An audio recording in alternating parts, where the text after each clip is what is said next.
44비치 팟캐스트는 클라우드 프로그래밍 IT 소식을 다루는 개발자들의 방송입니다. 구독과 좋아요 눌러주세요.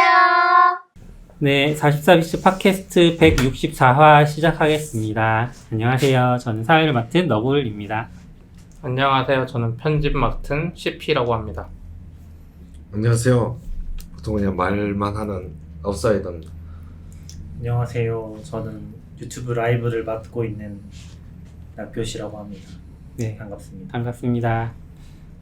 시작하기 전에 저희가 당근마켓에서 후원받고 있는 내역이 있는데 그것 때문에 한 가지 홍보를 드릴게요. 지금 유튜브에서 당근마켓 프로덕트 디자이너 채용 라이브 세션 홍보 영상을 라이브 세션을 진행하고 있어요. 그래서 유튜브 창에서 당근마켓 디자이너 채용으로 검색을 해보시면 찾으실 수 있고, 지금 낙교님이 아마 링크도 올려주실 것 같아요, 채팅창에. 그래서 계획이 없었는데. 혹시 프로덕트 디자이너이신 분들은 들어오셔서 그 유튜브에 들어가셔서 보셔도 되지만 저희 걸 들으셔도 된다. 네, 홍보를 잠깐 해봤습니다. 근데 이거는 당근마켓 채널에 올라오는군요. 네, 맞아요. 이 채널이 분리됐다고 하지 않았어요? 아, 맞아요. 그래서 그때 저도 듣기로는 당근마켓, 당근테크인가 그걸 만드는 네, 거기 개발 쪽으로 개발 쪽은 따로 빼고. 찾기 더 힘든데 당근테크? 이름 바꿔달라고 하세요. 당근마켓이랑 당근테크 채널이 있고, 당근마켓 채널에서 요거를 진행하고 있고요. 당근테크 채널에서도 19일이 먼저냐? 다음 주 수요일에 그 당근 페이 채용 세션이 있을 예정이에요. 그래서 참고를 해서 관심 있으신 분들은 참여해 주시기 바랍니다. 네. 첫 번째 소식은 GitHub에서 장애 리포트 같은 게 하나 나왔는데, 뭐 관련해서 CP가 잠깐 소개를 해주실래요? 아, 네. 저도 이제 처음 봤는데 GitHub Availability Report September 2020이라고 해서 2022년 9월에 GitHub 가용성 보고서가 나왔는데, 이게 이제 계속 나오고 있었던 건지는 잘 모르겠어요. 저도 이번에 처음 봐서. 근데 좀 신기했던 것 같아요. 그때 바로바로 공개하는 건 있어도 이렇게 월별로 공개할 정도인가? 전 처음에 연별인지 알았어.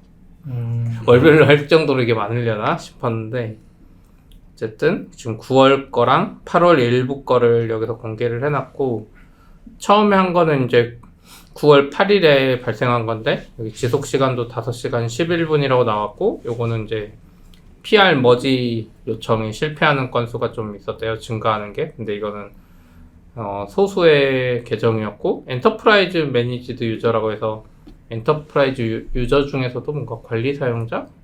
모르겠어요. EMU라고 부르는 게 정확히 뭔진 모르겠는데. 아, 이거 뭐 있었는데. 그래요? 네. 써보셨군요. 네, 클로드가 뭐 질문했었어요. 아, 그래요? 아무튼 EMU로 하면 뭐 되냐 뭐 이런 얘기를 했었는데 기억이 잘 안 나네요. 그 EMU 사용자 중에서도 뭔가 계정의 전환 작업을 GitHub이 내부적으로 했던 것 같은데 그게 잘못돼서 UI랑 API를 통해서 풀 요청을 이제 머지하는 게 실패했고, CLI에서 머지해서 올리는 건 상관없었나 봐요. 그래서 이제 얘네들 해결 방법은 백업에서 데이터를 복원했다 그래요. 그러니까 그래도 이게 막 그런 방법을 썼다고 하고, 그 사건 이후에는 이제 백업에 의존하지 않는 방법을 뭐 했다고는 하는데 이게 됐는지는 모르겠어요. 아무튼 그렇게 한 건이 있었고, 그 다음에 또 다른 거는 뭐 코드 스페이스 짧은 게 있었는데 이거는 뭔가 요인을 조사하고 있다고 해요. 9월 28일에 발생한 거는. 그리고 8월 29일 게 하나 있는데, 요게 이제 코드 스페이스라고 그 VS 코드 같은 거 띄워주는 게 있었잖아요, GitHub에. 거기서 이제 코드 스페이스 생성이랑 시작하는데 오류가 이제 막 증가되는 게 감지됐는데, 이게 아웃바운드 DNS 확인하는 게 이제 계속 실패해서 일부 코드 스페이스에서 이제 DNS 관련 네트워크 오류가 발생했다고 하더라고요. 그래서 이제 나중에는 광범위한 사용자 영향으로 인해서 GitHub 코드 스페이스 상태도 노란색에서 빨간색으로 됐다고 하는데, 근본 원인이 조금 신기했어요. 저도 이게 맞는지 모르겠는데, 우선 DNS 확인이 실패하는 거였는데, 지금 저 한글 번역을 봐서 DNS 확인이 뭐라고 하는지 모르겠는데, 이게 리졸브 아닐까요? DNS 리졸브? 시스템D에 우분투 보안 패치로 인해서 발생한 거래요.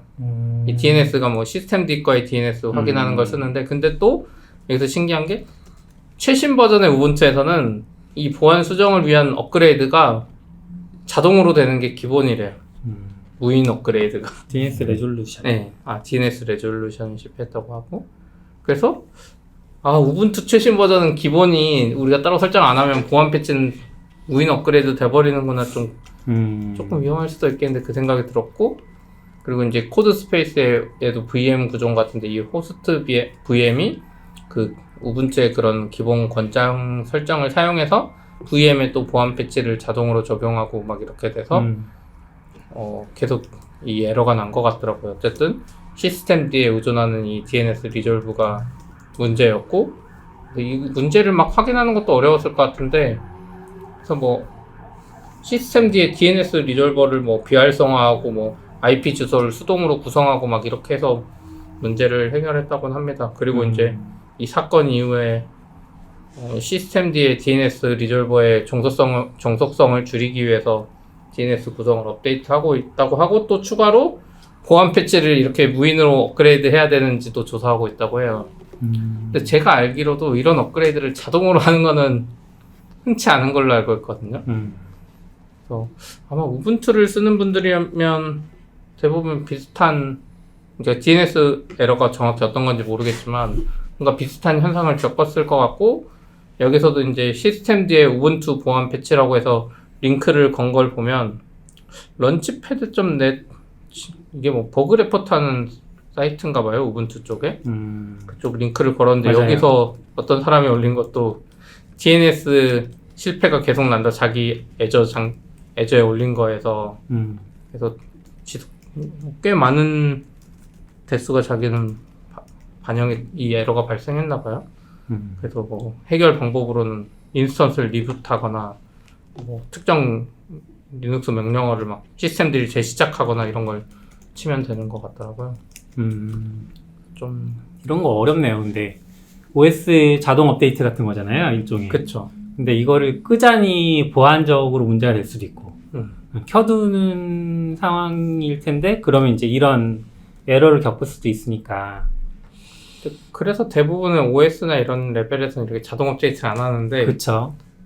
크롬 같은 앱들은 이제 자동으로 하잖아요. 그래서 그런 장점을 보고 따라한 게 아닐까. 왜냐면 이런 게 설사 있다고 하더라도 제가 알기로는 이렇게 리눅스나 이런 시스템 관리하는 사람 입장에 절대 자동으로 하게 안 해줄 거거든요.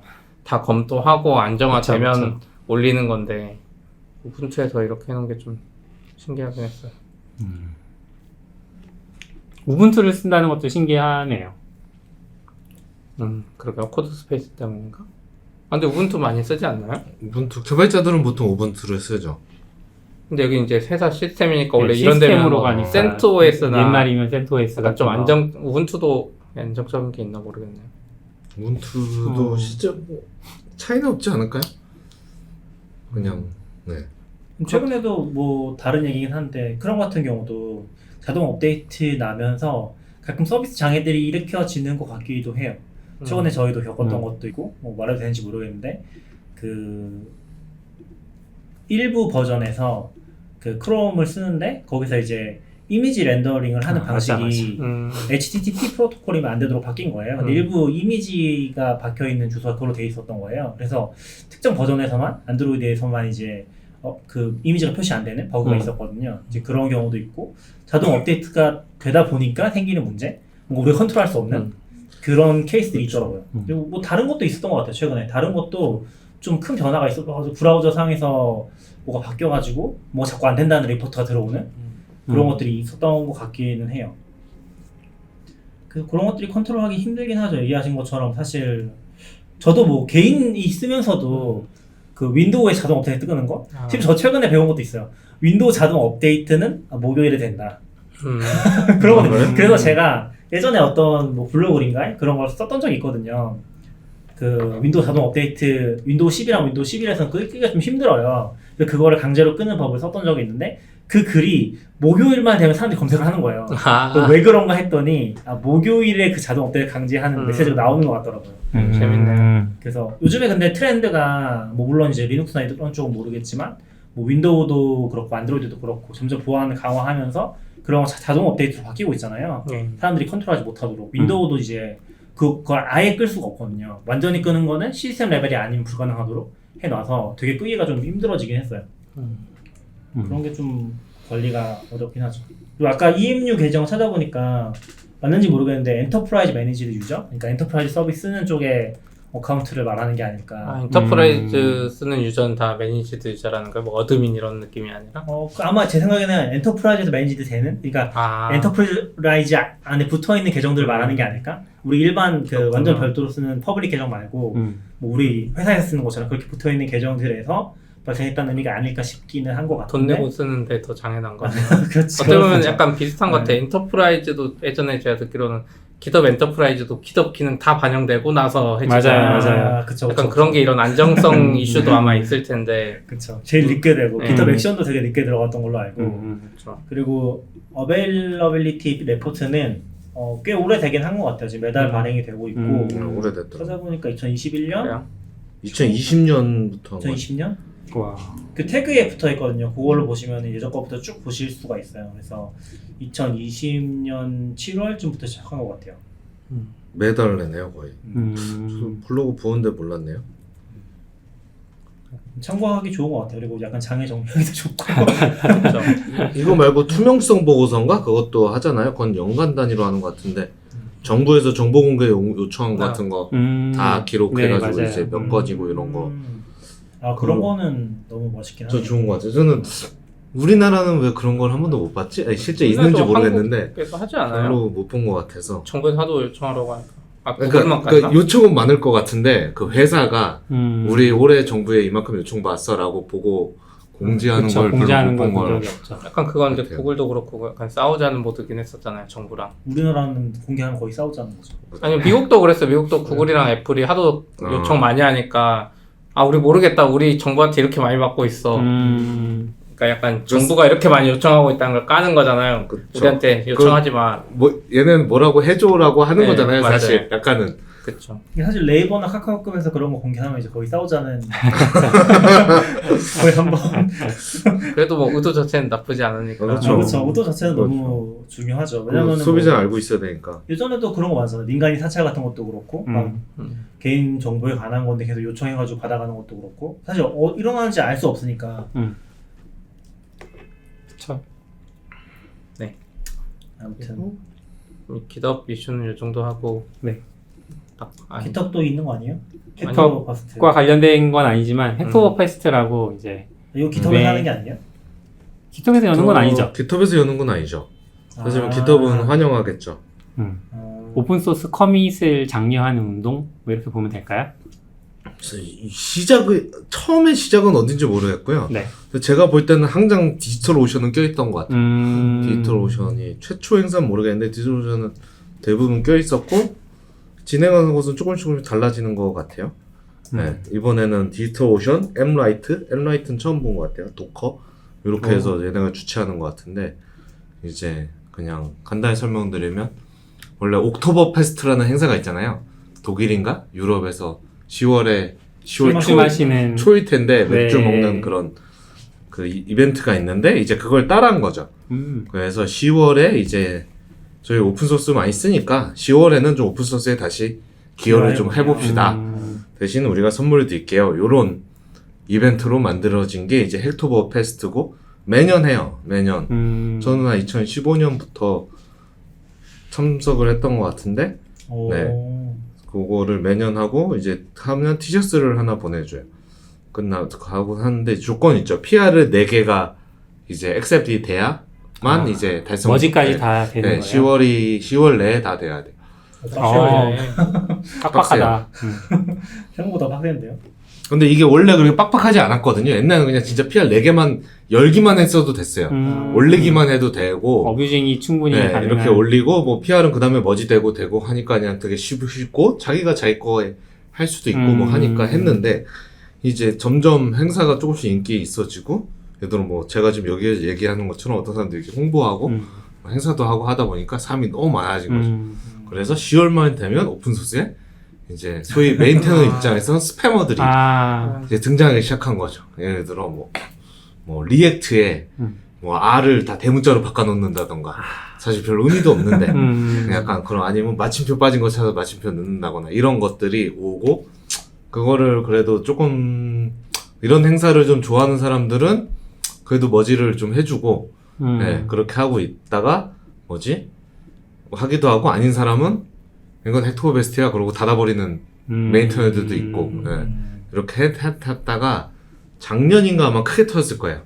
시작을 딱 하자마자 10월 1일에 막 리액트나 온 저장소에 막 PR을 올리면서 리액트의 그 제일 영웅인 댄 아브라노브가 트위터에 쓰면서 막 여론이 난리 났거든요. 이거 뭐 하는 거냐 이거 뭐 하는 행사야 뭐 이렇게 도움이 되라고 열었지만 방해가 되는 그런 상황이 됐군요. 무슨 의도야 하니까 그때 갑자기 며칠 만에 해가지고 규칙을 싹 바꿨어요. 그래서 이제는 옵트인 토픽에 헥토버페스트라고 메인테너가 달아야 되면 가능해요. 옛날에는 기토 존스 아무데나 다 됐거든요. 무조건. 네. 근데 이제 리액트가 나는 헥토버페스트 참여해라고 토픽에 걸어야만 여기서 올린 것만 이제 동작을 하고 나머지는 안 해서 많은 유명 프로젝트는 다 빠졌죠. 별로 원래도 별로 관심 없었으니까.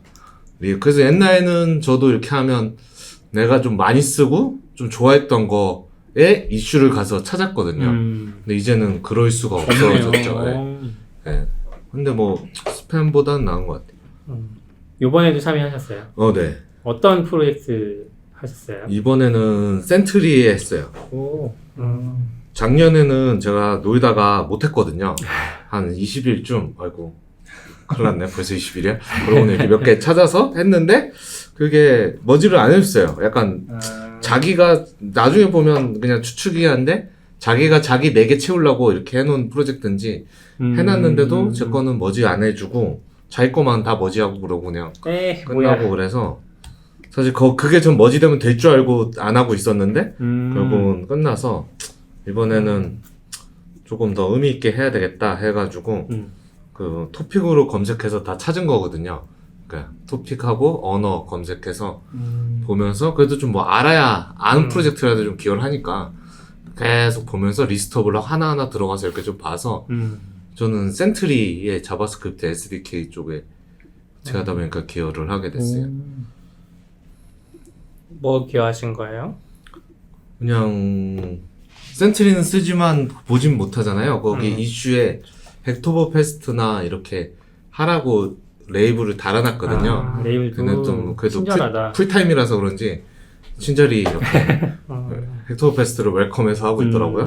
그래서 그렇게 하는 거에 무슨 인자가 하나가 뭐 아이들 타임아웃, 제가 만든 게 아이들 타임이 있는 것 같은데 뭐 딴 값들은 이제 밖에서 세팅하게 돼 있는데 걔만 이제 내부 고정값인데 그거 오픈했으면 좋겠다. 그래가지고 이건 어떻게 될 것 같은데 그래가지고 찾아가지고 네 그런 걸 바꿨죠. 근데 머지까지 생각하면 4개라는 개수는 조금 부담스럽지 않아요? 꽤 많죠.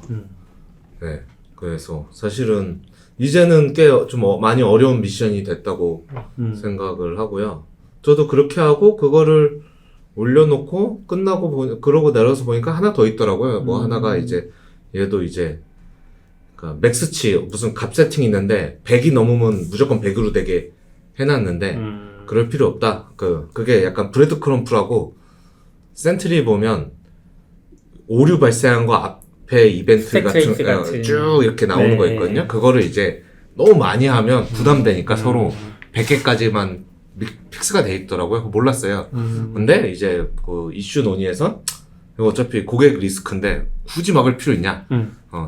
자기가 리스크를 인지하고 그냥 200개 쏘고 싶으면 200개 쏴라. 뭐 약간 그런 식으로 바꾸자고 해서 이제 그것도 이제 풀었죠. 그냥 받은 값이랑 디폴트 값이랑 미인 해가지고 세팅하고 있어서 그냥 없애버렸죠. 그냥 없애고 받은 값 그냥 세팅하게 하고 네 그렇게 하고 센트리에 2개 했으니까 이제 딴 걸 가보자.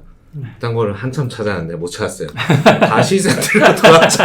왜냐면 여기는 그래도 제가 며칠 동안 세팅해봐서 프로젝트 세팅이 다 돼 있고 분위기도 좀 알겠고 그래서 다시 돌아와서 또 이슈를 뒤지는데 누가 거의 멤버가 아예 그러니까 내부 추적하려고 오퍼레이션이 있더라고요.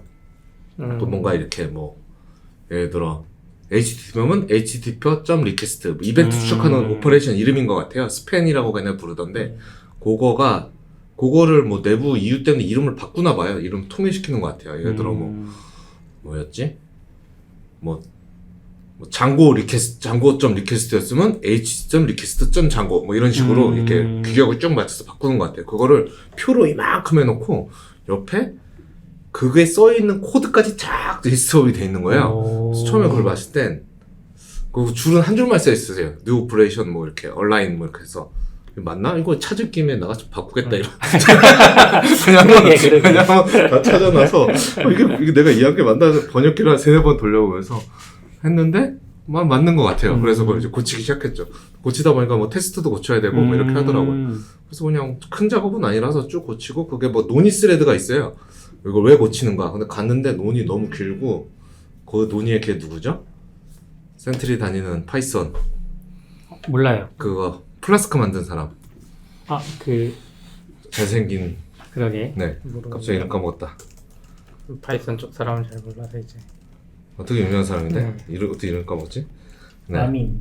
아르민 아르민 로나처도 이제 그 스레드에 뭐 있더라고요. 그게 뭐 성능 문제 때문인지 그걸 고쳐야 뭘 문제를 찰 수 있는 것 같더라고요. 그래서 해서 그걸 피어를 띡 올렸는데 그게 이제 그런 거 만든 것도 어려운 것 같아요. 얘들 패키지가 엄청 많은데 센트리인데 뭐 센트리 안에 센트리 넥스트용, 센트리 엠버용, 센트리 이게 다 있는 거예요. 이게 진짜 우리가 알만한 라이브러리나 프레임워크는 종류별로 쭉 있고 그거별로 다 테스트가 있거든요. 요걸 다 따라가면서 이름을 쭉 바꾼 거거든요. 그랬더니 그 메인테이너가 이거 한 번에 올리면 리뷰 어려우니까 패키지별로 다 나눠서 표를 올려줄래? 이렇게 된 거예요. 그래서 그러면 사실 너도 좋잖아 이렇게 썼더라고 얘가. 너도 PR 많아서 좋잖아. 그래서 뭐 줘야 뭐 나쁠 거 없죠. 이거 어뷰징 아니잖아요. 이제 이쯤 됐어. 해달라고 했으니까. 그래서 그걸 다 쪼갰죠 다시 그걸 다 쪼개서 갑자기 PR이 그래서 7개가 됐어요. 갑자기 원래 그게 3번째 PR이었는데 3번째 PR이 5개로 쪼개진 거죠. 그래서 7개가 되고 그게 그냥 쭉쭉쭉 머지되면서 미션 컴플리트 그래서 하셨네. 오픈소스 같이 이렇게 기어 이렇게 갑자기 안 하다가 하려면 확실히 그쪽에 테스트나 뭔가 잘 돼 있어야 되겠네요. 우리는 그렇죠. 단편적인 부분만 보고 올리는 거니까. 그렇죠. 그래서 그런 것도 이제 로컬 환경에부터 똑같이 안 되잖아요. 저도 딴 거는 괜찮은데 엠버는 뭔가 자꾸 오류가 나는 거예요. 네, 근데 이제 그거는 이제 그냥 저는 그런 거 약간 마스터에서도 오류 나나? 원래도? 그러면 이제 괜찮으니까 저쪽 CI는 괜찮은데 그럼 그런 거 그냥 무시. 근데 그런 게 귀찮았어요. 이제 걔네도 이제 최근에 GitHub도 바뀌어서 첫 컨트리뷰터는 CI 안 돌게 할 수 있거든요. 네. 옛날에는 무조건 올리면 다 했는데 그거 옛날 뭐죠? CI로 네, 맞아요. CI로 코인 책으로 하다가 네, 들켜가지고 이제 바꿨거든요. 근데 그거 세팅할 수 있을 거예요 메인테이너가. 그래서 근데 얘네 그 세팅이 돼 있어요. 그래서 저는 이제 올리고 내 로컬 환경이 100%가 아니니까 CI를 보려고 올렸는데 처음에 린트도 돌렸는데 이게 된 거 같기도 하고 이상한 오류가 나오는 것 같기도 하고 그래서 했는데 CI가 안 도는 거죠. CI가 안 돈다. 그래서 그 다음날 걔가 했는데 린트 깼어.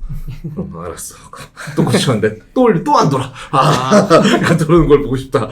막 그러고 나중에는 걔네 돌려주고 막 그랬는데 CI 그거 워낙 많으니까 CI 하나 도는데 20분이 넘게 걸리더라고요. 그래서 나중에는 7개가 막 다 열려 있었거든요. 그래서 여기 수정하고 뭐 피드백 받으면 수정 올리면 또 돌잖아요. 그거 막 기다리는데 너무 지루하고 자고 싶은데 오늘 일찍 자려고 했는데 이놈의 CI는 왜 안 도는 거야. 그거 또 올리면 내가 몰랐던 테스트 저기도 요거 테스트하는 게 있었네 이렇게 발견하니까 그러면 이제 또 돌리고 얘도 뭐 통합 테스트까지 로컬에서 다 돌리기는 사실 부담이 너무 크니까 뭐 그런 식으로 해서 수정을 했던 것 같아요. 와, 간단하게 시작했지만 엄청 커졌네요 일이. 뭐 그렇긴 하지만 뭐 그래도 원래 그런 목적의 행사니까 네, 일단 처음에 이번에 할 때는 좀 욕심나도 이번에는 문서는 안 하겠다라는 생각이 있었거든요. 왜냐면 문서 수정도 많고 어차피 기여하라는 목적의 행사니까 일부러 그런 티켓도 주기도 하거든요. 그쵸, 네, 근데 이제 그런 거는 어차피 손든 사람 많기 때문에 그런 거는 안 하겠다라는 생각으로 하긴 했는데 뭐 한 프로젝트만 한 건 좀 음. 아쉽지만 뭐 그래도 저는 만족스러운 것 같아요. 그럼 2015년? 2017년부터 티셔츠 쭉 있으시겠네요. 2개가 없어요. 없어요? 아, 작년에는 그것 때문에 제가 못했고 네. 달성을 못해서 네. 없고 네. 하나는 배송 사고가 난 것 같아요. 아, 티셔츠가 오지 않았어. 어휴. 이것까지 기분. 티셔츠가 오지 있을 걸 않았어. 콜렉터로. 그러니까. 이게 아. 10월에 하면 10월에 끝나잖아요. 네. 그래서 한번 수집하고 이렇게 하면 보통 1월에 와요. 이제 내가 오래 헥토페스트 걸리는구나. 한 걸 다 까먹을 때쯤 1월에 네. 오거든요. 근데 그 한 해는 오지 않았어요. 너무 달라고 하면 안 돼요? 디지털 그런데?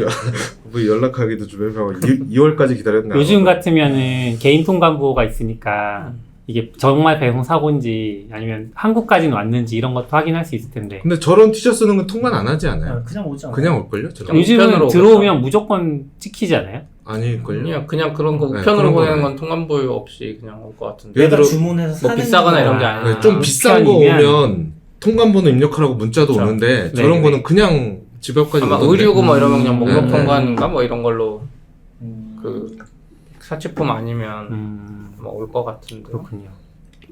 아쉽겠네요, 2개. 그렇죠. 뭐 어쩔 수 없. 콜렉터시잖아요. 네. 그래서 개인적으로 좋아하는 행사긴 합니다. 저는 아까 아사님이 말하신 그 된 아브라모브 트위터를 네. 찾았는데 캡처로 이거 하지 말라고 한 게 이제 원래 리드미에 Getting Started 네. 나오잖아요. 누가 거기 뒤에다가 이제 PR 올린다고 Getting Started with this amazing super project에서 그러고 이거 하지 말라고. 근데 그 프로젝트에 진짜 그 인프로브 독서로 해서 엄청 많이 올라왔었네요. 그때 막 하루 안에도 막 10몇 개 올라온 것 같아요. 네, 작년이 유독 심했고 그걸 또 되게 유명한 사람이 터트려주니까 다들 그러니까. 우욱 일어나가지고 그렇겠네요. 아마 계속 유명해지다가 뭐 커진 것 같네요. 그쵸. 어떻게 보면 그 덕에 오히려 더 뭐라 그래야 돼? 행사가 더 널리 알려진? 어그로를 끌어서? 그럴 수도 있죠. 그렇지만 어떻게 보면 잘 하던 게 이제 굳이 헥토버 퍼스트 한 데만 찾아야 되고 아, 뭐 그런 제약이 또 생기긴 했네요. 어떻게 보면 알아서 잘 자정작용이 될 줄 알았지만 어디에나 어뷰전은 있다 뭐 이런. 아 맞아, 작년에 그것도 있었네요. 그 렌즈라는 회사가 뭐지 무슨 컨테이너 하는 사업 무슨 회사가 인수했는데 미란티스인가 뭐 이런 데서 인수했는데 걔네가 뉴스레터 제가 구독하고 보는 게 있는데 메일이 왔어요. 헥토버 페스트에 하는데 우리 프로젝트 기여해. 그래가지고 렌즈에다 기여해서 제가 수정까지 했거든요. 걔네 참여 안 했어. 대금도 없고. 헐. 세상에. 오, 막 그때 약간 얘네 장난치나 나랑? 아, 재밌는 게 많은 것 같아요. 지금은 이제 좀 10월 중순이 벌써 돼서 약간 그 지금 참여하기로 결정하면 조금 빠듯하긴 하지만 10월 첫째 주나 9월 마지막 주 정도에 홍보를 한 번씩 해주면 우리나라 분들도 많이 참여를 하실 수 있겠네요. 아 근데 저 헥토버 페스트랑 비슷한 건지 모르겠는데 무슨 어디 개발자 행사 같은 거 나오는 사이트 보다가 헥토버 페스트였던 것 같은데 한국 프로젝트만 대상으로 하는 뭐가 있는 것 같던데 그게 뭐예요? 그것도 뭐 한 달 컨트리뷰턴 얘기하신 거 아니야? 아닌가? 그럼 우리나라 거, 네. 그 오픈소스 진흥 제가 그걸 잘못 본 건가? 네, 근데 프로젝트가 우리나라 프로젝트는 아니에요. 아니죠. 네, 네. 뭐 크로니엄도 있고 그렇고. 아 저 이거 봤어요. 헥토버 페스트 서울 2022. 그냥 이거는 그냥 그 세미나일 거예요. 아 네, 그래요? 이거 저도 아는 분도 아, 있는데. 10월 네. 22일 토요일. 아 그렇네요. 약간 아직 헥토버 안 왔네요. 페스트 이렇게 안내해주고 이렇게 뭐 경험담 나누고 하는 세미나. 그러니까 아. 헥토버 페스트 하면서 저런 이벤트도 하라고 지역별로. 왜냐면 알아서 사람들이 찾아가지고 하진 못하니까 그거를 이렇게 뭐 지원해주진 않지만 권장을 하거든요. 사고 저하고도 얘기를 했었는데 제가 전날 개인 일정이 있어가지고 못한다고. 전 그래서. 여기 보다 보니까 이게 아침에 뭐 좀 하고 10시 50분부터 16시 30분까지 이제 팀 선택하고 팀별로 이제 헥토버 페스트 진행한다 그래서 뭔가 헥토버 페스트가 이런 거였나 싶었는데 그러니까 이거 하는 와중에 여기서 이제 그 중에 한국 오픈소스를 또 해서 거기서 바로 할 수 있게 해주나 보네요. 그쵸, 그냥 그럴 수 있겠다. 로컬 행사 여는 네. 거죠. 어떻게 보면 바로 커뮤니티별로. 워지해 줄 수도 있고. 네, 네. 근데 언오피셜이긴 하네요. 예? 언오피셜은 이거 아니에요? 언오피셜이요? 저 그냥 이벤트어스 구글 검색해서 찾았는데. 여기는 이제 페스타에 올라온 이벤트. 아니 저 이벤트어스. 또 다른 거예요? 네. 근데 저건 아무나 만들 수 있는 걸로 알고 있어요. 그냥 네, 제가 관심 있으면 저희 스프린트 행사 같은 것도 하잖아요. 약간 그런 느낌으로 네. 하는 거죠. 제 최근에 헥토버 페스트 서울이에요. 그래서 여기 보면 모르던 것도 많고 그 플라네타리움이라고 그 이거 아니에요? 코인 관련된 것도 맞아요 그거예요. 그러니까 이게 언오피셜 행사인 것 같긴 해요. 그래요? 그냥 아마- 신청하면 안 돼요? 이거? 아니요. 되는데 그러니까 아마 이게 막 기여자라고 공식으로 있는 게 아니라 그냥 지역별로 아까 얘기해 주신 네. 것처럼 언오피셜로 각자 여는 그냥 아무나 뭐 지역만 허락 안 받고 만들어도 되는 걸로 알고 있어요. 음. 저도 2년 전에 발표 한번 하긴 했고. 오픈소스 소프트웨어 통합지원센터라는 한국이 단체에서 기관에서 네, 하는 네, 거군요. 한국 기관에서. 저건 오픈업이네요. 지원이니까 뭐 잘 네, 모르겠는데 저 지원, 정수 지원 주체는 같은 아니고 느낌. 지원 그래요? 그런 것 같아요. 아무튼 뭐 관심 있으신 분들은 또 많이 참여해 보시면 좋을 것 같아요. 다음 주 토요일이네요. 그것도 그렇고 헥토버 파스트 네, 네. 아직 조금 남았으니까. 여기 이제 네. 그쵸 아직- 아웃사이더님은 아직- 거의 한 증인이시고 아직 반밖에 안 지났어요. 시작부터 하신 거예요?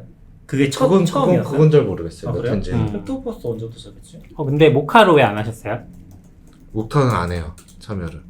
모카 참여 안 하니까. 그런 단순한 사실이. 전에도 했는데 네. 약간 느낌에 오래 메인테이닝 한 사람들이 그런 거 그렇게 좋아하진 않는 것 같아요. 그리고 특히 또 발렌티어로만 커뮤니티로만 움직이는 오픈소스는 그러니까 네. 회사랑 달리 조금 그렇게 좋아하진 않는 것 같아요.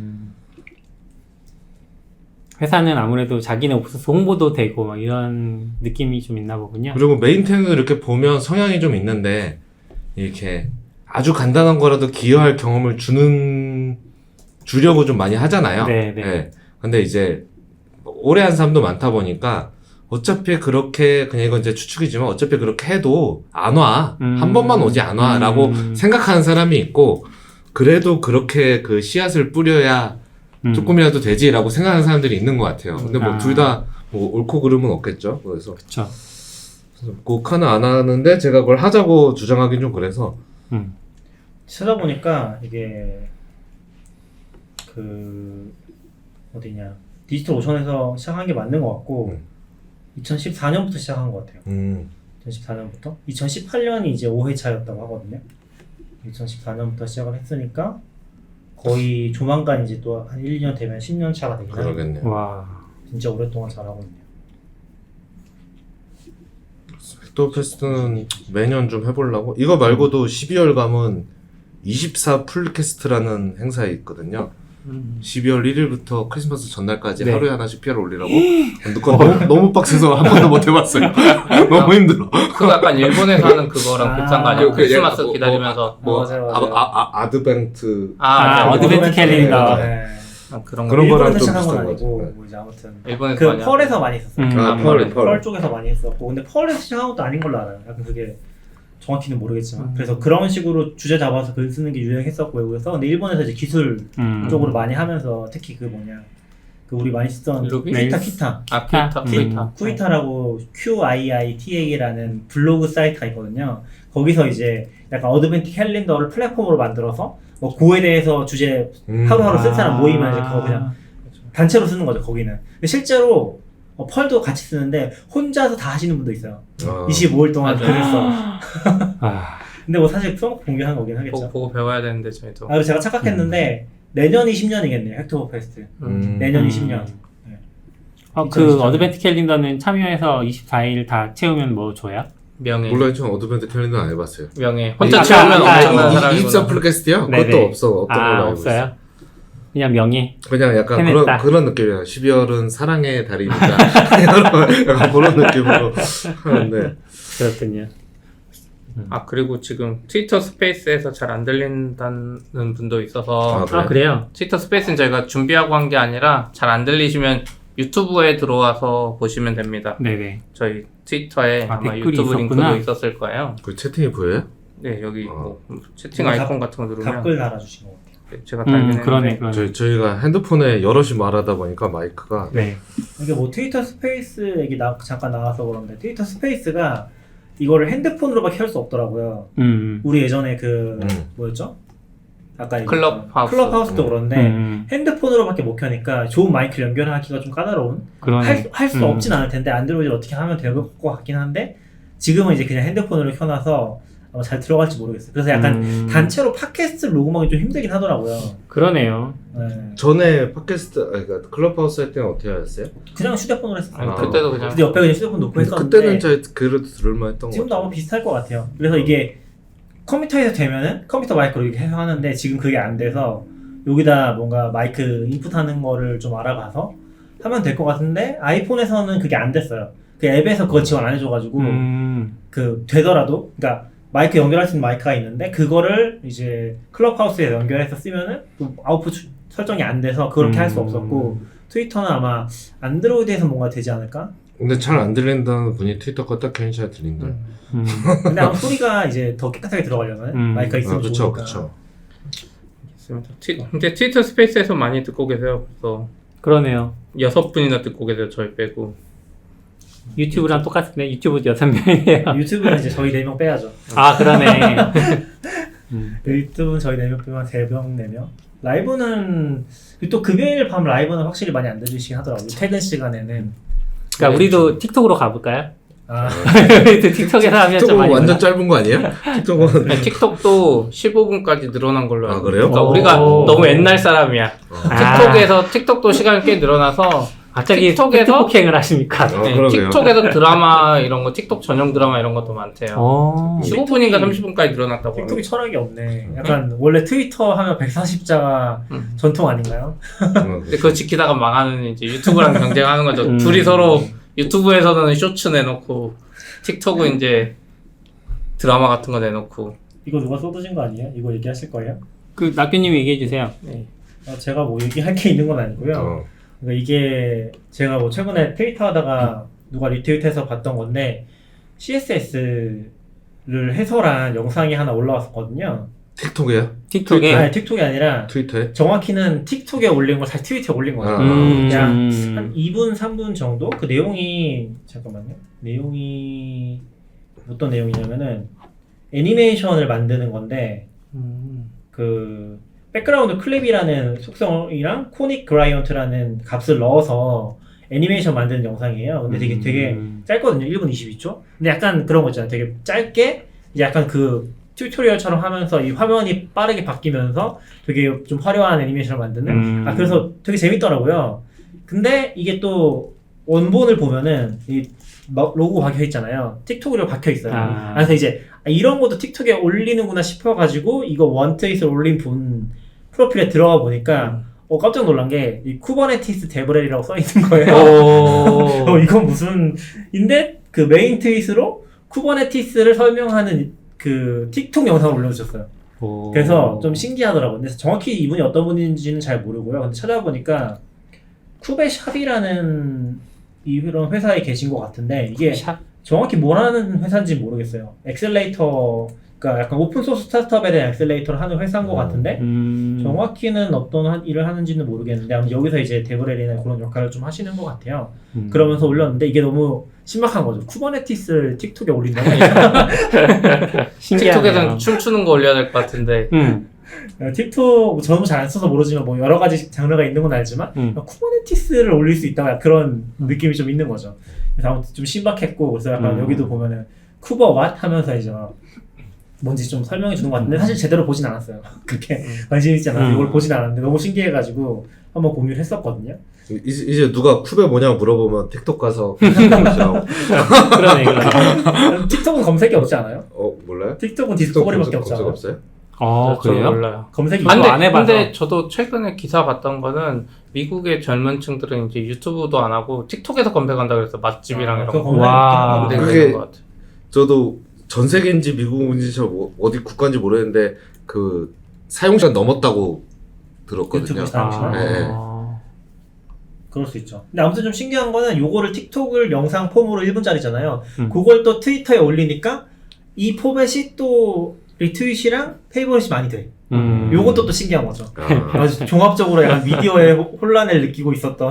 하지만 본인은 일은 잘하시네요. 굉장히 잘하시네. 홍보와 그 마케팅 효과는 되게 잘하시는 거. 사실 쿠버네티스 용어 나오면 이제 이제 보통 사람이라고 하면 좀 이상하긴 하지만 이제 대화의 끈이 CP가 예전에 그런 얘기 있었는데 디자이너분이랑 개발자분들이랑 이제 밥 먹으면 디자이너분들이 너무 불쌍하다고. 왜요?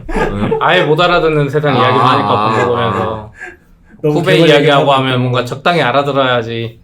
약간 그런데 이제 섞이면 이제 약간 좀 드라마 얘기하고 좀 평범한 얘기도 해야 되는데 이 개발자분들 진짜 개발 얘기만 하고 있는 거예요. 그 디자인 이야기하면 개발자도 약간 낄 여지가 있잖아요. 그죠. 그대로. 근데 개발 쪽은 너무 로우한 이야기하면 좀 그런 거 같아요. 우리도 그 4분 코딩 올렸던 거 틱톡에다 다시 올려볼까요? 아 그렇게요?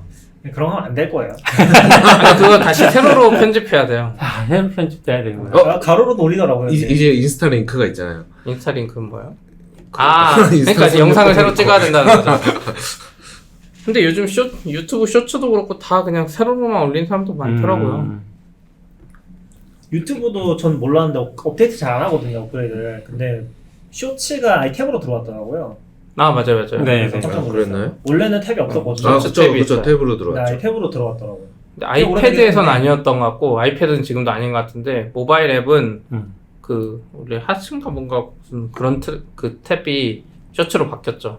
아. 트렌드인가 뭐 이런 거 있었잖아요. 아, 근데 모바일에는 그게 쇼츠로 바뀌었더라고. 근데 쇼츠 그렇게 별로 안 좋아하면서도 이렇게 약간 지쳐서 누워 있을 때 거기를 한번 들어가면 시간이 되게 빨리 가요. 그러니까 그게 뭐야 틱톡이잖아요. 이러면서 이렇게 이런 게 틱톡의 맛인가 막 이러면서 아 뭐 이런 게 올라와 하면서도 계속 이제 다음 거 하다가 이제 고양이 한번 보고.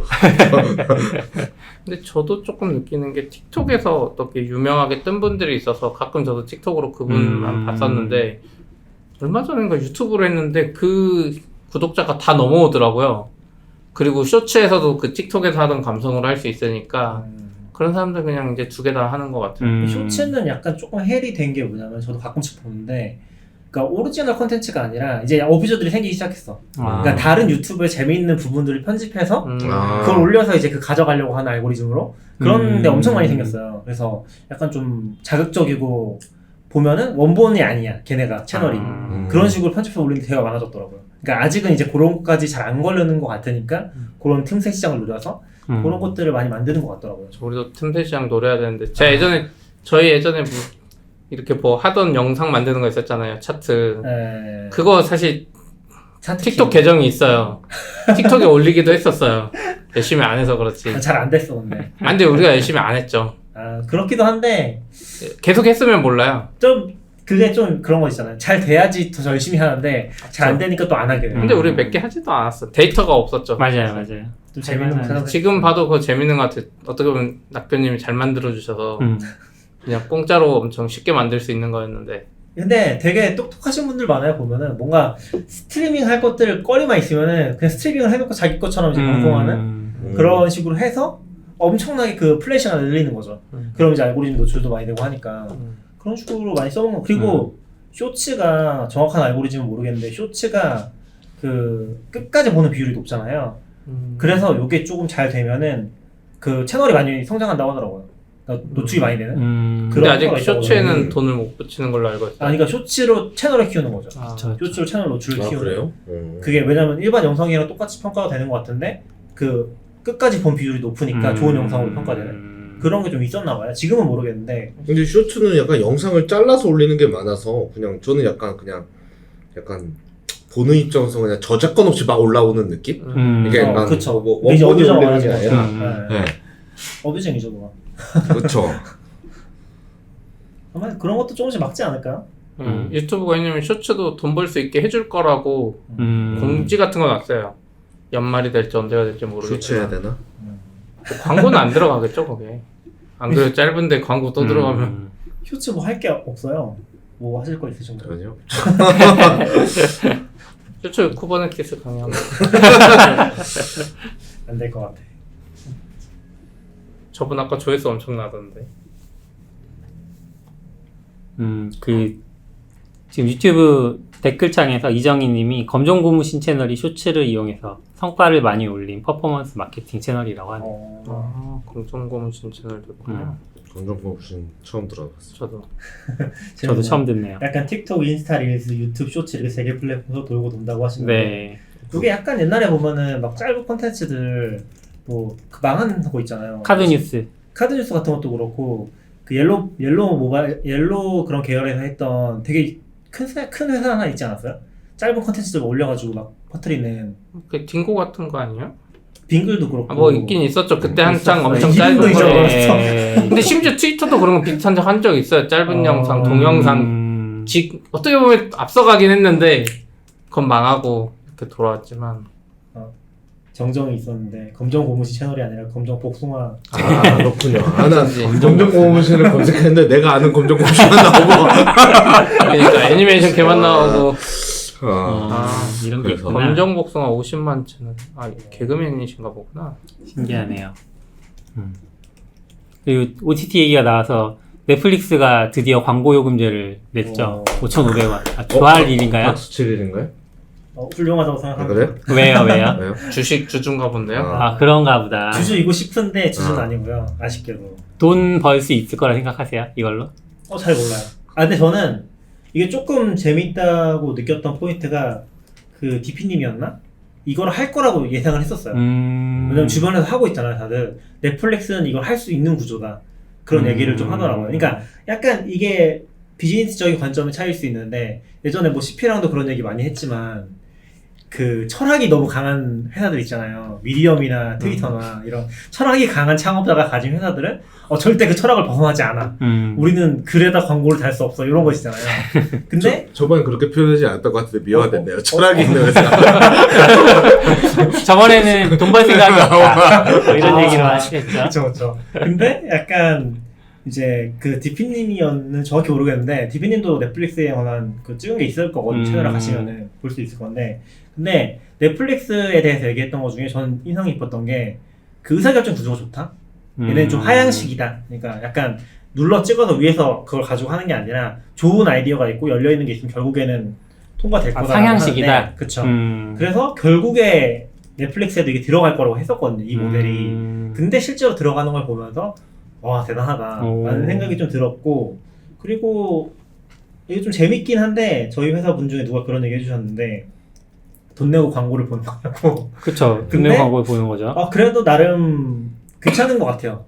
나름 메리트가 있는 것 같아요. 2,500원이면 나쁜 거 아니잖아. 이게 화질 제한도 있나요? 근데? 원래는 9,500원이었는데 지금 5,500원? 화질 제한도 그쵸. 있어요? 있어요? 사실 원래 9,900원짜리 요금제는 HD밖에 안 되고 얘도 HD 만 밖에 얼마가 안 돼? 되죠. 예, 얘는 심지어 지금 기사에 있는 것 중에 하나 보면 오프라인 저장 기능 뺄 거고 뺄 거고. 그렇겠죠. 일부 컨텐츠는 안 나올 거다는 이야기도 있어요. 그럼 라이센스 조금 문제로. 애매한데? 그냥 회사 차원에서 생각하면 예를 들어 뭐지? 그런 거 뭐 오디오 게임 같은 거 터지면 갑자기 구독 안 하고 있어서 궁금해하잖아요. 약간 그런 거에서는 이게 되게 수익이 날 것 같고 얼마 전에 그 하루 구독할 수 있는 서비스들이 막 나왔었잖아요. 몰라요.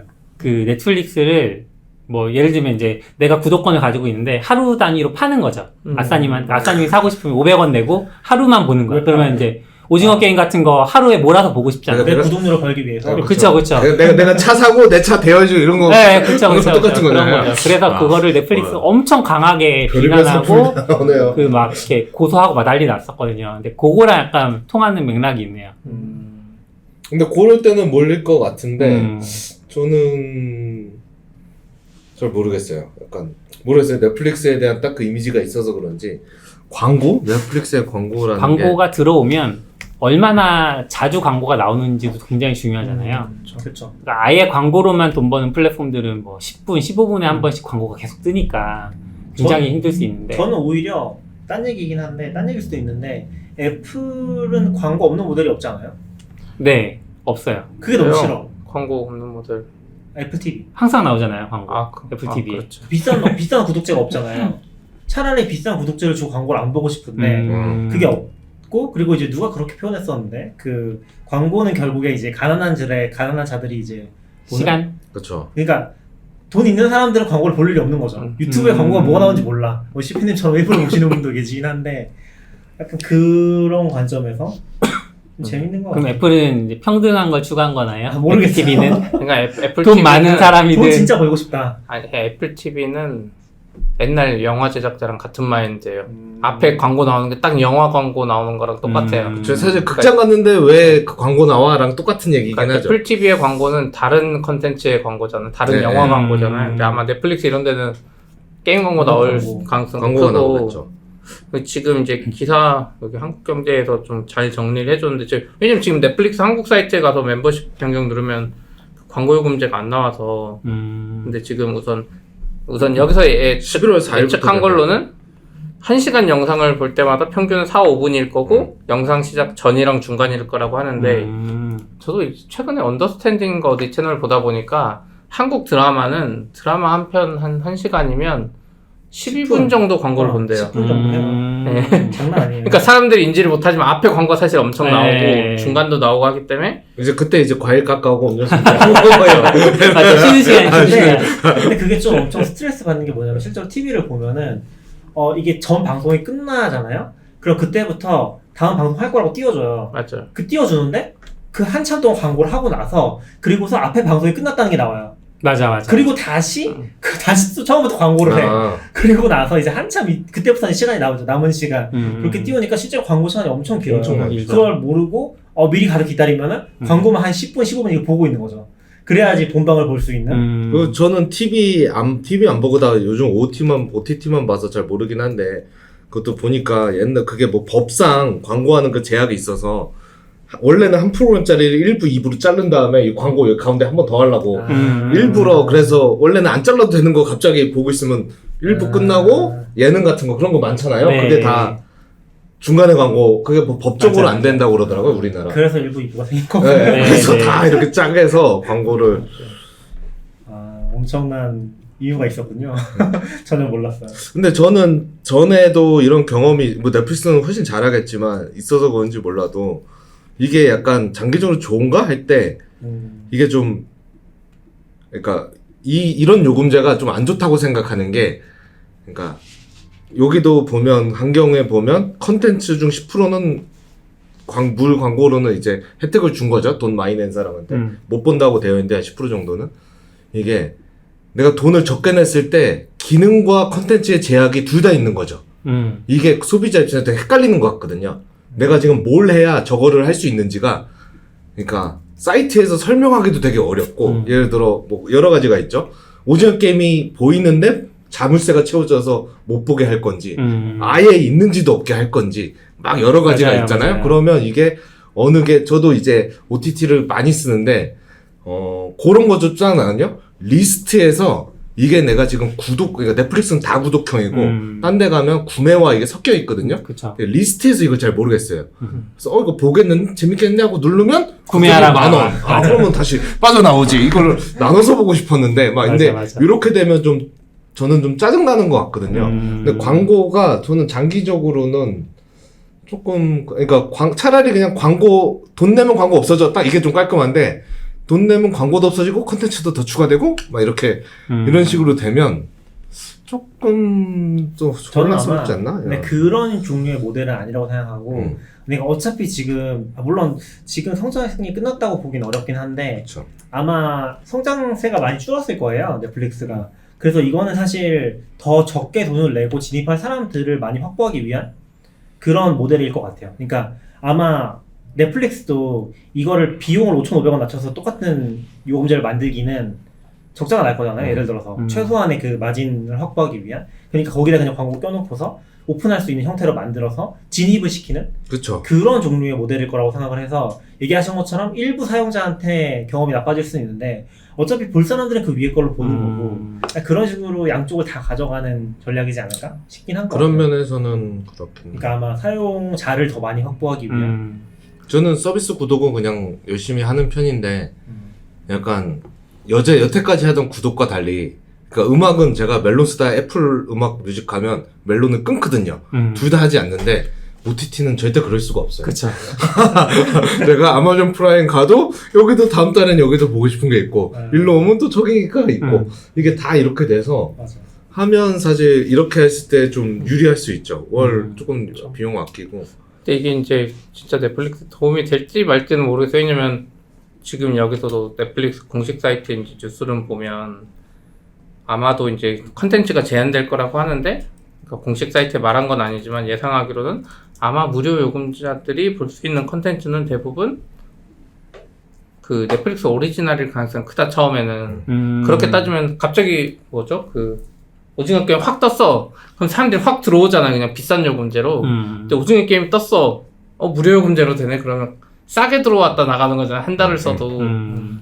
그러면은 약간 현실적으로 손해일 수도 있지 않을까? 물론 이제 계속 5,500원 내면 장점이 될 수도 있지만 좀 이게 모르겠어. 이게 결과가 결국 이런 건 결과로 나오겠죠.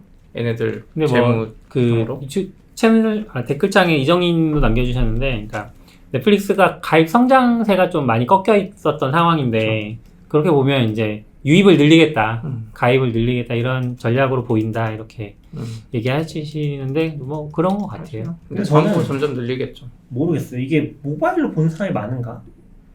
별로 없지 않아요? 많은가? 왜요? 모바일의 기준이 집에 TV도 있고 하니까 그러죠. 어디서부터 모바일입니까? 아이패드. 아이폰. 아 폰부터? 폰. 패드까지 아니, 괜찮아. 그러니까 왜냐면 저는 HD는 말도 안 된다고 생각하거든요. 지금 2022년에. 근데 사실 돈 내고 볼 거면 저는 무조건 스탠다드나 프리미엄 봐야 된다고 생각하긴 해요. 그러니까 사실 이거를 보는 거는 진짜 진입점을 낮추기 위한 목적이라고 생각하긴 하거든요. 그러니까 사실 돈 내고 보는 사람인데 좀 고민은 되겠지만 HD로는 안 볼 것 같아요. HD 안 돼. 만족스럽지 않아. 심지어 지금 새로운 그 광고 요금제가 최고 720p거든요. 720p HD라고 해놨었지만 720p잖아요. 근데 심지어 기존에 9,900원짜리 요금제는 420p였어요. 근데 이번에 광고 정말요? 요금제를 내면서 같이 올려줬어요. 베이직도 이제 11월 4일부터 720p로 올리겠다고 합니다. 근데 저는 미국이나 이런 데 보면 어차피 TV로 보고 하면 저는 화질이 물론 중요하긴 하지만 어차피 인터넷 느리고 하면 넷플릭스도 자동 화질이잖아요. 많이 하지 않았을까? 저도 대다수는 그렇게 신경 쓰진 않는다고 그런가? 생각을 합니다. 맞아요. 저도 그렇게 화질 신경 안 써요. 아이폰으로 보면 이렇게 멀리서 봐요. 이게 뭐 4K나 뭐. 지금 420p 우리 나. 주위에다 그런 사람들만 있어서 그렇지. 그렇죠. 네. 네. 네. 그리고 제가 최근에 화질에 대해서 느낀 게 뭐냐면 비행기 타기 전에 이제 오프라인 저장을 하잖아요. 근데 화질을 일부러 제일 낮은 걸로 저장했어요. 빨리 다운받으려고. 근데 막상 비행기에서 보니까 그렇게 불편하지 않더라고요. 아니요, 볼만해요. 모바일은 그런데 TV로 보면은 이제 좀 HD의 시대는 끝났다고 생각하거든요, 사실. TV로 보면 그렇죠. 네. TV로 보면은 너무 깨지고 근데 TV 자체가 그렇게 티가 나나요? 제 TV가 없어가지고. TV 나죠. 많이 나죠. TV는 이제 TV는 일단 나죠. 크니까 이제 더 하려면 아무래도 HD는 좀 그렇죠. 근데 그런 면에서도 우리가 약간 옛날 세대일 수 있어요. 그러니까 저도 왜 그러죠? 그 나- 포켓인데 옛날 세대라요. 아니, 그런 의미가 아니라, 그러니까 아까 모바일로 넷플릭스 많이 보냐 이런 얘기 하셨잖아요. 근데 저도 안 보는 편이거든요. 근데 지하철 타보면 되게 많이 보시더라고요. 영상을. 그래서 드라마 같은 것도 많이 보시고 그래서. 미드는 지하철에서 보기 다른가? 뭐, 미드는 그럴 수 있지만. 네.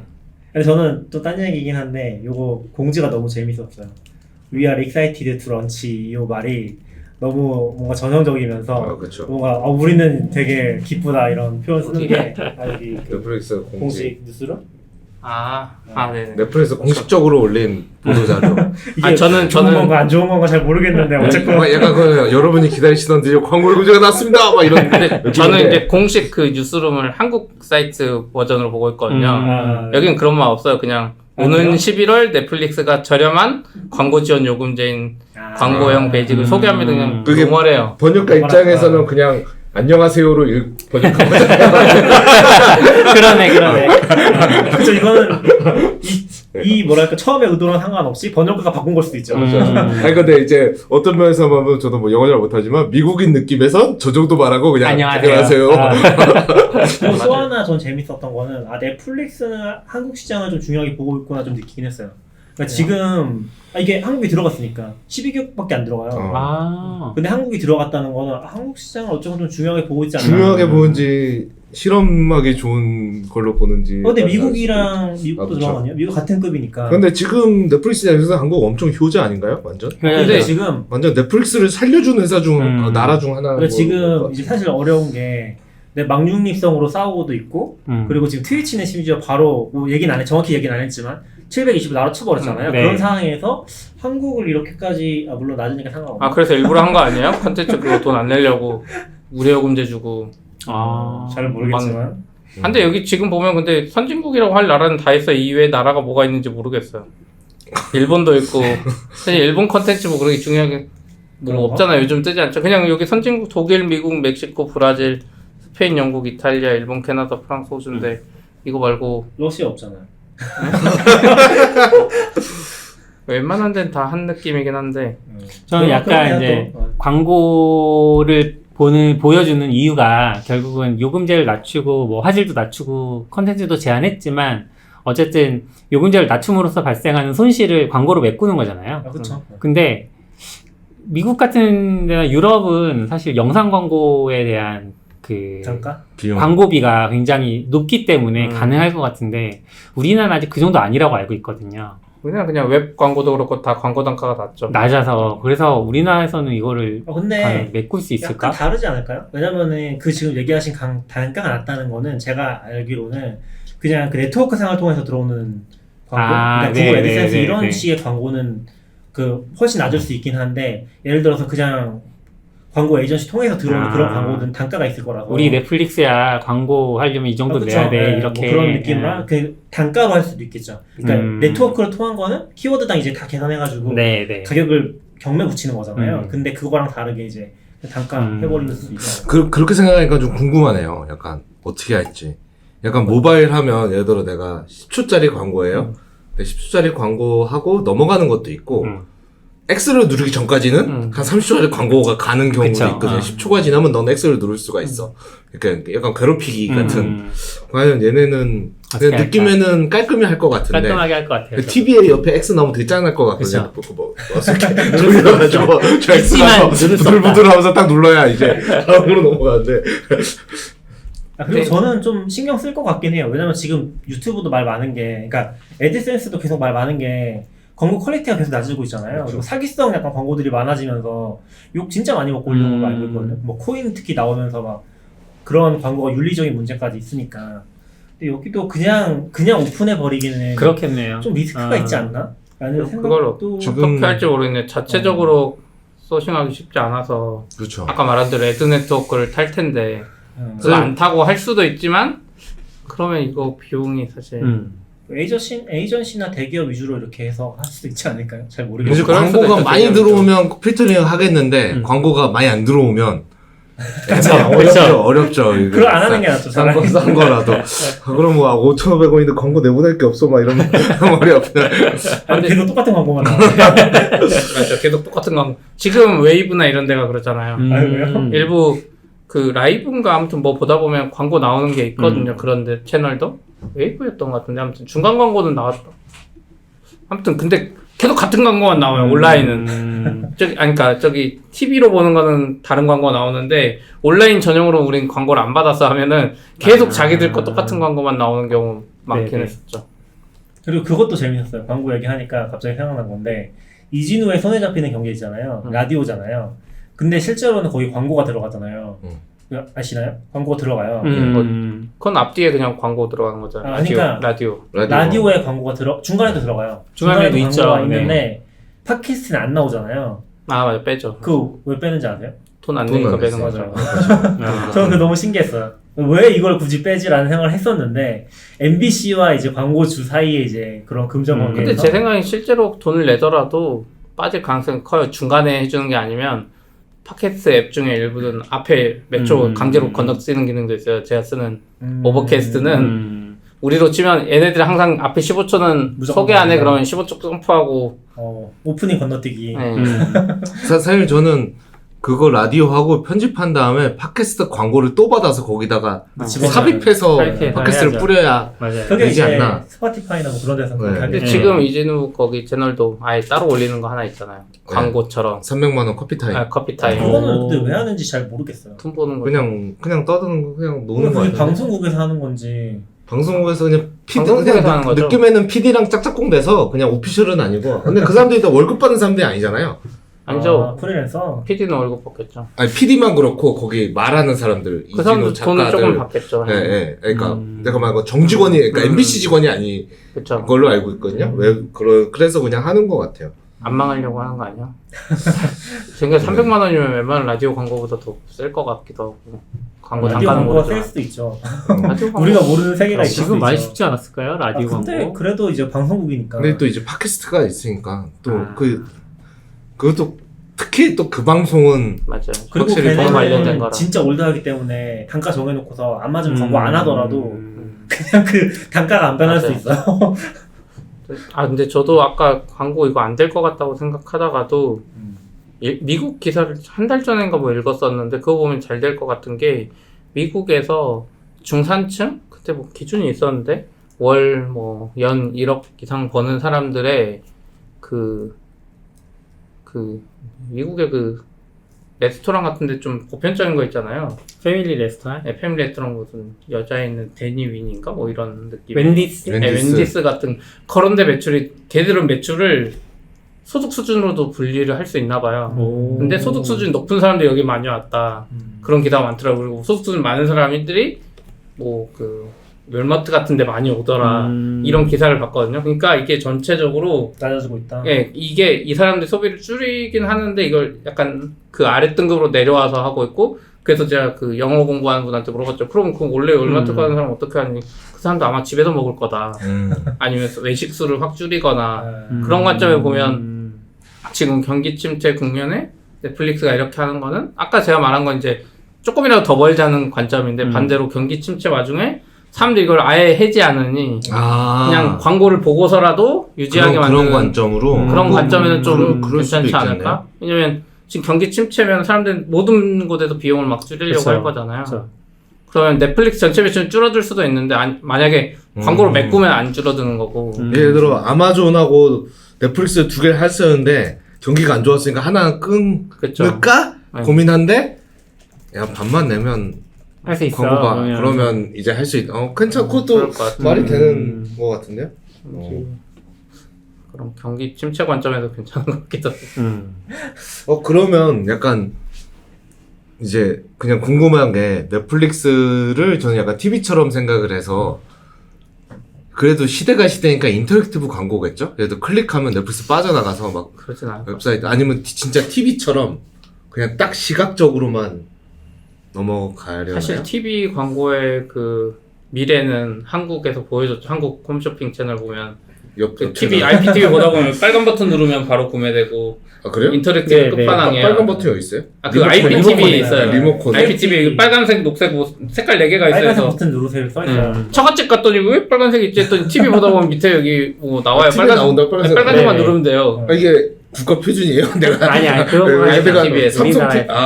IPTV랑 그래서 그런 거 보면 인터랙티브도 되는구나. 실제로 거기서 사고 하면 아니 그런 거. 그러니까 TV는 그거를 벗어나게 하려지 않으려는 의도가 좀 있잖아요. 네, 그쵸. 약간 인터넷은 맞죠. 갔다가 다시 와? 약간 이런 아마 느낌인데. 거기서 저도 해보진 않았지만 빨간 버튼 누르고 하면 아마 SK 브로드밴드면 SK 브로드밴드 결제 카드에 청구돼서 이렇게 오지 않을까요? 집 그럴 수 주소도 다 있죠. 알고 네, 있으니까 네, 그냥 네.